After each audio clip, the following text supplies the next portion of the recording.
as derrotas de Lula no Congresso ocorreram mesmo depois de o governo despejar em menos de 48 horas quase 10 bilhões de reais em emendas ao orçamento propostas por deputados e senadores. O governo ainda tem pela frente outras votações importantes antes de encerrar o ano, como a conclusão da reforma tributária.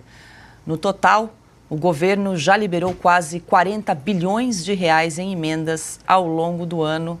Silvio Navarro, o governo continua despejando aí bilhões para tentar arrebanhar partidários dentro do Congresso, mas está difícil. Essas duas importantes derrotas, hoje aí derrubadas de veto, de desoneração de folha de pagamento e marco temporal, mostram que o caminho aí está um pouco conturbado. E vai dinheiro, né? Mais dinheiro. Vai dinheiro. E muito dinheiro, né? Paula, o nosso José Roberto Guzzo, ele sempre diz, e eu concordo absolutamente com ele quando ele fala, olha, isso é uma fórmula viciada, porque você está condenado a ter que pagar para sempre. O Congresso Nacional entendeu que pode colocar barreiras à agenda do governo e o governo vai pagar por isso. Não vamos criminalizar a emenda parlamentar, é uma ferramenta do orçamento, o nosso orçamento é assim. É ruim? É. Mas aqui eu sempre faço um parêntese, eu prefiro um diabo que eu conheço do que um diabo que eu não conheço. E esse orçamento está aí, é assim que funciona. Eu prefiro que ele fique na mão dos parlamentares do que ele fique na mão, por exemplo, do Lula. Daria outro problema, certo? O dinheiro ia parar na Suíça, ia parar em paraísos fiscais, ia abastecer o cofre do PT de alguma maneira, ia financiar a campanha eleitoral. Então, pelo menos no Congresso Nacional, a gente sabe que as emendas, que é uma palavra que às vezes soa um pouco estranha, é um jargão orçamentário. Do que se trata? É construção de ponte, é asfaltamento, é dinheiro para a Santa Casa, é quadra poliesportiva. Isso é importante para o deputado.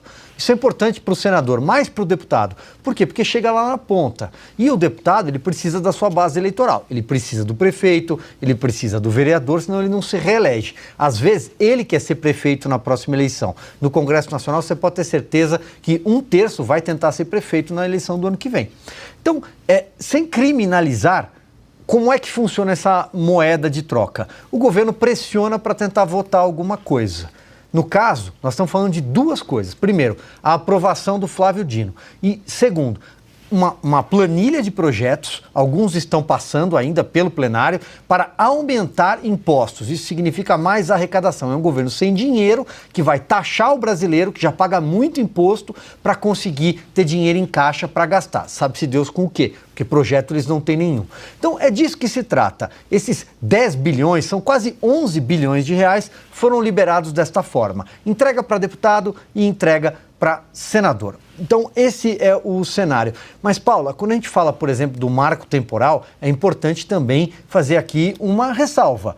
O Supremo Tribunal Federal tende a judicializar essa questão, evidentemente, porque o Supremo tomou uma decisão paralela ao Congresso Nacional. É um assunto legislativo, ninguém tem dúvida, mas o Supremo tentou legislar antes do Senado. Aliás, isso precipitou a reação, uma espécie de retaliação do Senado Federal. Então, vamos esperar qual será a medida do Supremo. E aí, teremos mais um embate. Mas esses senadores, olha, vamos falar a verdade, né? Sabe quem é pai, quem é mãe que está assistindo esse programa sabe. Sabe quando o filho é reprovado na escola e aí ele leva aquela bronca, né? Ele não tem nem clima. Aí no dia seguinte ele acorda, arruma a cama, lava a louça, tenta passar um pano. Estão tentando passar um pano. Fizeram papelão ontem.